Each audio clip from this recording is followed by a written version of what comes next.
அஸ்ஸலாமு அலைக்கும். குடமிளகா வறுவல் செய்ய போகிறோம் பாருங்கள். குடமிளகா பெரிய மிளகாயாக ஒன்று எடுத்து அறுத்து வச்சுருக்குறோம். அதுக்கு வெங்காயம் ஒரு 150 கிராம் வெங்காயம், சின்ன வெங்காயம் தான் நல்லாயிருக்கும், அதெல்லாம் அறுத்து வச்சுருக்கோம். தக்காளி ஒன்று பெருசாக அறுத்து வச்சுருக்கோம். கருவேப்பிலை, கொஞ்சோண்டு சீரகம், அதுக்கு மாதுளை முத்து கடைசியாக போட்டு இறக்கிறதுக்கு மாதுளை முத்து. அவ்வளோதான். வாங்க வீடியோ கொடுக்கலாம். எண்ணெய் ஊற்றியாச்சு.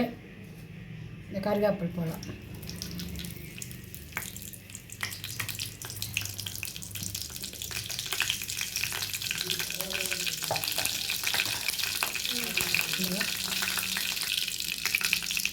சீரகம் வந்து கொஞ்சமாக போடணும், சும்மா வாசத்துக்கு. வெங்காயம் தூக்கலாக்கே போடணும்.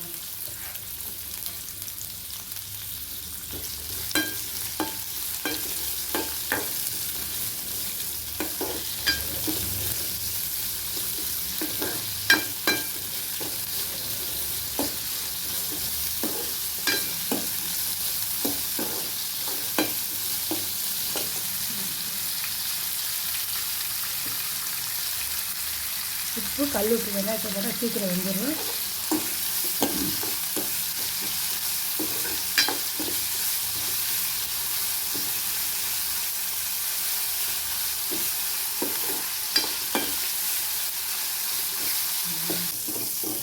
தக்காளி போடணும், இதுதான் நல்லாயிருக்கும்.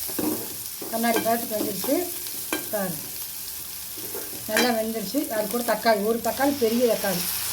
ஏன்னா அது காரமெல்லாம் போடலை, அது மிளகானால காரம் அதிலே இருக்குது.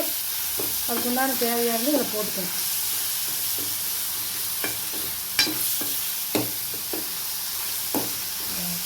நல்லா பொடியாக நறுக்கி வச்சுருக்குறோம், போட்டுக்கலாம்.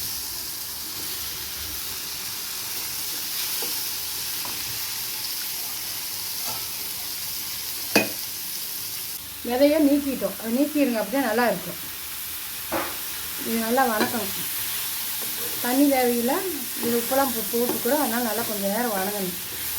சிம்மில் வச்சு நல்லா வதக்கி விடுங்க, நல்லா வேகட்டு. கொஞ்சம் தண்ணி இதே விடும். ஒரு 2 நிமிஷம் வந்ததுனால அப்புறம் லைட்டாக கொஞ்சமாக தண்ணி ஊற்றி வேக வச்சுக்கலாம். இந்த ஒரு ஸ்பூன் தண்ணி ஊற்றினா போதும். ஒரு கரண்டி, பொரிக்கரண்டியில் ஒரு கரண்டி நல்லா அதிலே வெந்துக்கும்.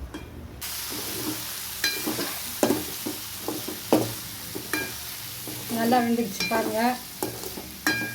இதுக்கு மாதுளம்பழம் உரித்து வச்சுருக்குறோம், அந்த முத்துக்கள் போடலாம். அங்கங்கே அது வந்து கொஞ்சம் காரமாக இருந்தாலும் குழந்தைக்கு சாப்பிட்றதுக்கு கொஞ்சம் நல்லாயிருக்கும், சாப்பிட்டுக்குவாங்க. கொஞ்சம் இனிப்பு தன்மை இருக்குது, அதனால் சாப்பிட்டுக்குவாங்க. அதனால் கொஞ்சம் லைட்டாக ஒரு கலர் கலந்து விட்டதுமே இறக்கி வச்சிடலாம்.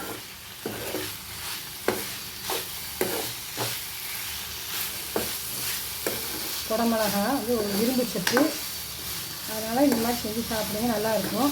ஈஸியான வேலையை பாருங்கள்.